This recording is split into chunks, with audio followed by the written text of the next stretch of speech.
আমি মূলত মালয়েশিয়ার একটু উদাহরণ দিতে চাই। মালয়েশিয়ার সিকিউরিটিজ কমিশন থেকে প্রায় ৪ বছর ব্যাপী একটা দীর্ঘ গবেষণার পর গত বছর বা তার আগের বছর তারা একটা লম্বা শরিয়া রেজলিউশন ইস্যু করেছে ক্রিপ্টোকারেন্সি বা ক্রিপ্টো অ্যাসেট ইত্যাদির উপর।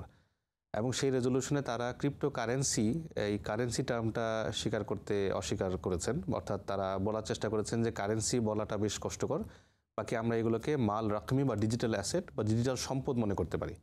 এখন ডিজিটাল সম্পদ মনে করলে সেটার বিধান শরিয়ার দৃষ্টিকোণ থেকে সেই সম্পদের যে ইউটিলিটি বা সম্পদের যে উপকার, কী কারণে সম্পদটা বা কোন ধরনের অ্যাসেটের ভিত্তিতে এই ক্রিপ্টো টোকেনটা ইস্যু করা হয়েছে, এগুলো আমাদের দেখতে হবে। এটা কি কোনো গেমিংয়ের, কোনো আপনার খারাপ কাজের, কোনো আপনার অন্যায় লেনদেনের, উইপনের, আপনার ড্রাগ ইত্যাদির, এই বিষয়গুলো আমাদের দেখতে হবে। তো ওনারা যেটা করেছেন, এই রেজলিউশনের ভিত্তিতে ওনারা কিছু ডিজিটাল অ্যাসেট এক্সচেঞ্জ অনুমোদন দিয়েছেন।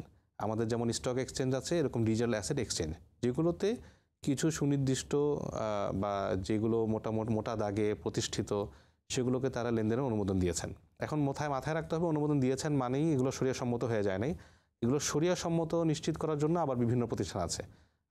আমাদের যে প্রতিষ্ঠানগুলো আছে, আমাদের মতো অনেক প্রতিষ্ঠান আছে যাদের কাছে মানুষ আসেন, আমরা সেই ক্রিপ্টো অ্যাসেটগুলোকে ডিটেল স্টাডি করি, সেগুলোর ফিচারগুলো দেখি।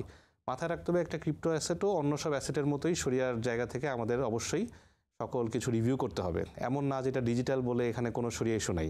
এটা আমাদের অনেকের মনে হয় যে ডিজিটাল মানে এটা সব কিছু ঠিক আছে।